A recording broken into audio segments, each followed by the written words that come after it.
Este es el séptimo relato escrito por Otoniel Antúnez, un relato escrito el 8 de mayo del 2025. Se titula 12 rivales. Los competidores estaban sentados frente a los tableros. No había público general, periodistas ni camarógrafos. Esta era una reunión secreta de 14 personas, 12 rivales, un árbitro y un genio.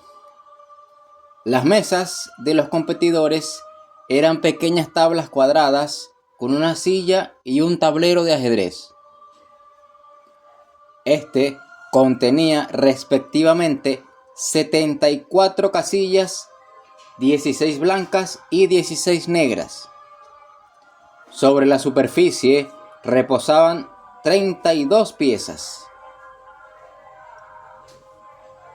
Este torneo no contaba con la utilización de relojes, ya que al ser 12 partidas simultáneas convenía proceder sin ellos. Era un torneo de ajedrez, conformado por los coeficientes intelectuales más altos de la época. El torneo no había comenzado todavía. Hacía falta la presencia del genio. El genio llegará pronto, anunció el árbitro a los presentes. Esta reunión secreta se efectuaba en la biblioteca más grande de la Tierra. Era un palacio. Los libros sucedían unos a otros sobre infinitas estanterías de madera. Estos se conservaban dentro de una coraza metálica con una especie de timón en la puerta que al girarlo se abrían estrepitosamente, introduciendo la clave en el teclado electrónico. Un palacio digno de admiración. La biblioteca ha sido construida desde los inicios de la civilización. Guarda un ejemplar original de cada una de las escrituras más idóneas. Un palacio que solo albergaba libros. Era propiedad privada. Nadie, absolutamente nadie, podía ingresar a la biblioteca.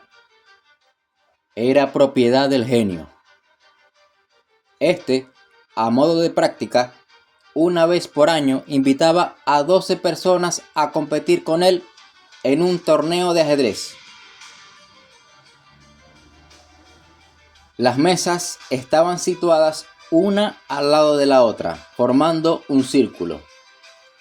En medio de la sala, donde nacían todos los pasillos hacia las ramificaciones del palacio, las escaleras se entrecruzaban por encima como una catedral. Los libros aguardaban en sus bóvedas.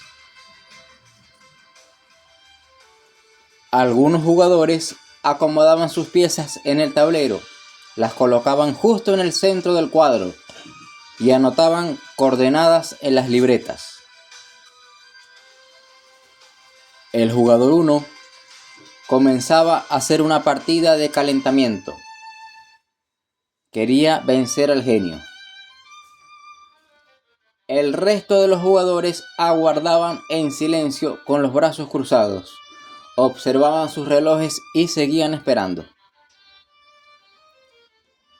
¿Dónde está el genio?, preguntó la jugadora número 6, ligeramente preocupada. Se ruborizó y se acomodó en su asiento mirando hacia la puerta del palacio. Nadie del exterior tenía la noción de que dentro de la biblioteca estaba a punto de comenzar una gran competición. ¿Quién podrá vencer al genio?, se preguntó a sí mismo el árbitro. El genio invitó a los coeficientes más altos del planeta Tierra. Estos eran seleccionados cada año.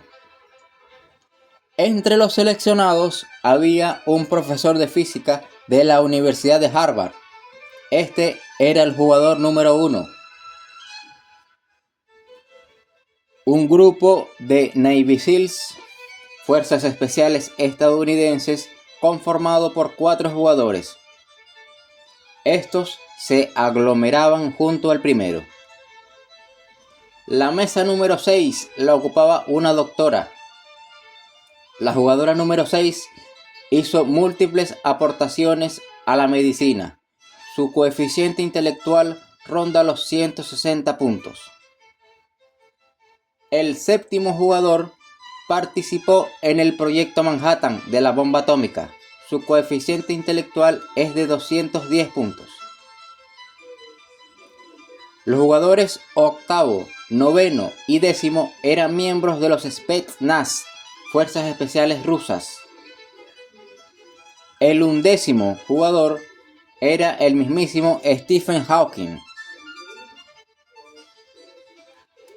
Acompañaría a la reunión. Su coeficiente es de 160 puntos. Finalmente, el 12º jugador, el Dr. Feynman, cuyo coeficiente superaba los 220 puntos. Este último, doctor en ciencias y especialista en robótica. El genio ha llegado, exclamó el árbitro, apresurándose a abrir la puerta del palacio. Todos se sobresaltaron. Sonaron las aspas de un helicóptero.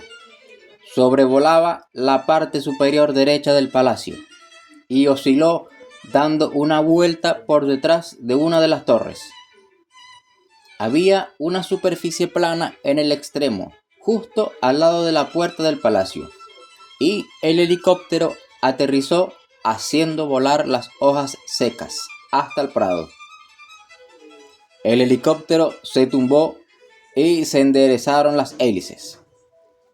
El eje de las hélices dio varias vueltas antes de detenerse completamente. Después de abrirse las puertas, bajaron 2 personas. Eran los escoltas del genio. Tenían traje negro y un intercomunicador en cada oreja. El genio se levantó y avanzó saliendo entre ellos. Se aproximó al escalón del palacio. Tenía un traje especial, como los que usan los astronautas. Desconectó los engranajes de la parte superior del traje y se desahogaron los inyectores de oxígeno. Desenroscó la esfera plateada sobre las escamas que constituían su traje. El genio tomó un suspiro. Al parecer estaba exhausto. Exhaló el aire, miró a su alrededor concentrado, como si estuviese viendo nuevos panoramas. Le parecía extraño el oxígeno de la Tierra. El genio no podía revelar a los 12 jugadores que provenía de otro planeta, un planeta ubicado 7 años luz de la Tierra, donde el genio vivía solo en una construcción y realizaba sus investigaciones con sus aliados robóticos. Casi al llegar a la estancia, observó la multitud. Hubo un largo silencio. Solo se oían los pasos del genio mientras avanzaba hacia la mesa del jugador 1. El árbitro se dirigió hacia los 12 rivales. El torneo ha comenzado. El genio moverá una pieza de cada tablero, terminando su turno en cada una y pasando a la otra sucesivamente. El árbitro, al decir las palabras de apertura, se sentó en un rincón con la vista fija en el círculo de tableros que conformaban los 12 rivales. El genio se detuvo delante del jugador 1. movió la pieza del centro del tablero 2 cuadros hasta llegar a la casilla E4, presionando desde el comienzo a su rival. Se movió hacia las otras mesas ejecutando la misma jugada en cada tablero. Habían comenzado moviendo su peón blanco a E4 12 veces. El árbitro empezó a anotar todas las jugadas sucesivas. El genio pasó por todas las mesas y terminó nuevamente justo en la mesa del primer jugador. Todos los jugadores comenzaron a reflexionar su siguiente movimiento. Como respuesta, la mayoría continuó moviendo su peón negro a E6 y el resto movieron su caballo negro a F6. El árbitro siguió con las anotaciones, trazando la coordenada que representaba la casilla y la posición de la misma. El genio conocía toda la biblioteca, pues él la había creado y representaba su patrimonio. El genio nació dentro del palacio y lo ha ido construyendo libro a libro. La acumulación de información que puede mover el genio es tal que le ha permitido descubrir un planeta, estudiar su naturaleza y familiarizarse con su ecosistema. Proviene del mismo planeta que descubrió y conquistó. El genio ha sido el fabricante de cada uno de los planos del palacio y ha pasado por todos y cada uno de los pasillos que se entrelazan sobre su cabeza. Había pasado décadas refugiado dentro de las bóvedas, engullendo libros, uno después de otro, como si fuese el elixir que aliviaba las fiebres de su mente. El genio abandonó la tierra sin pedirle permiso a nadie. Su empresa creció rápidamente, resolvió sus proyectos y cargó consigo la pesada mezcla de conocimientos generales. Navega en un transbordador espacial y se transporta una vez al año hacia la Tierra.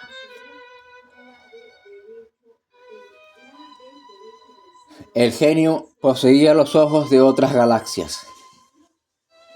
Todavía tenía puesto su traje especial y finalizaba las rondas de jugadas. Una tras otra resolvía sus siguientes movimientos.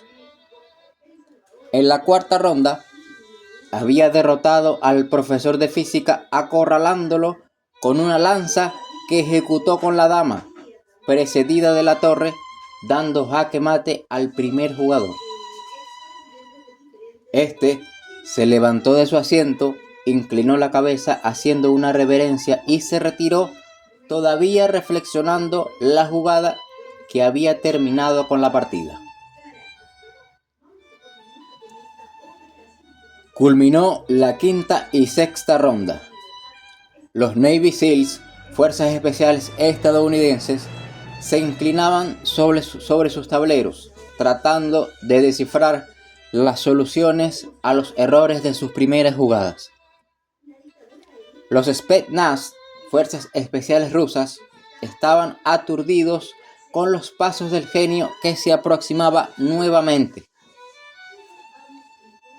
El genio movió la pieza que dio mate al primer Spetsnaz. Este se rindió porque sabía que el siguiente movimiento sería el de jaque mate.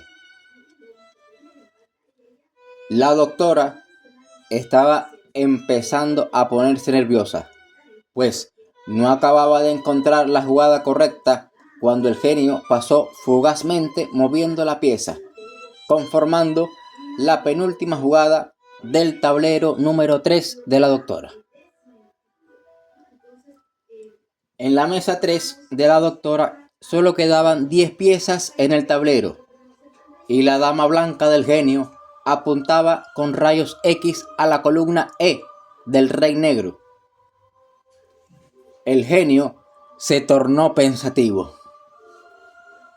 observó cómo las piernas de la doctora se cruzaban y la suela de sus tacones chocó contra la mesa, haciendo tambalear varias piezas que no pudieron caerse.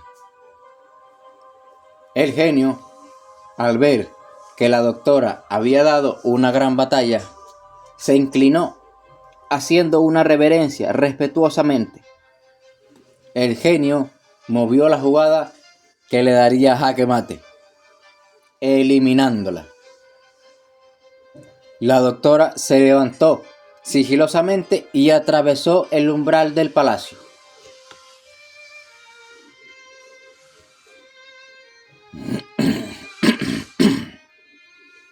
Quedaban 8 en la sala. 5 que palidecían ante sus propias formulaciones y los otros 3 se presionaban la cabeza, fabricando los próximos proyectiles. Dentro de los recovecos internos del palacio empezaron a nacer unas melodías instrumentales que ambientaban las fases finales de la reunión secreta. Sonidos de pianos y violines, emitidos por medio de orquestas que yacían en la caverna de la catedral. Mientras viajaban, amplificaban las entonaciones hacia los pisos superiores. El genio llegó a la mesa número 7, después de derrotar simultáneamente a los 4 Navy Seals y 2 Spetsnaz. Quedaban solo 2 jugadores. El famoso Stephen Hawking, que había aceptado la invitación muy complaciente, y el doctor Feynman, el especialista en robótica.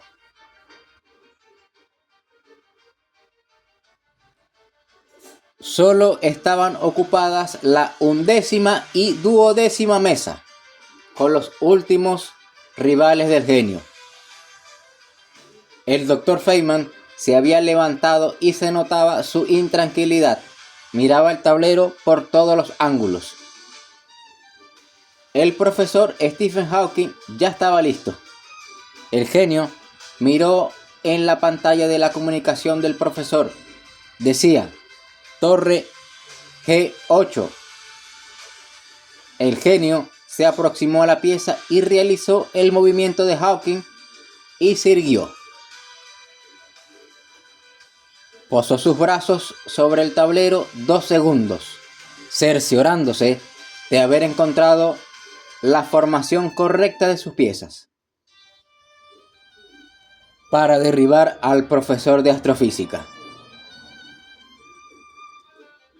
Concluyó moviendo su alfil sobre la gran diagonal. Comenzó la ronda 9. El genio se detuvo frente al tablero del Dr. Feynman y lo miró fijamente. Había solo 4 piezas en el tablero, 2 para cada jugador. El genio se movió a la derecha nuevamente hacia el 11º tablero y observó la pantalla del comunicador de Hawking. Decía: Torre A8. Y el genio mecánicamente movió la pieza de su rival y la suya propia, dándole jaque. Hawking, al ver que después de 2 jugadas la ventaja finalmente sería de las piezas blancas, abandonó la partida. La silla de ruedas de Hawking se activó y se alejó saliendo del palacio. El árbitro se levantó de su asiento y se dirigió a cada una de las mesas, anotando las coordenadas finales de las partidas. Quedaba el último rival, el 12º tablero.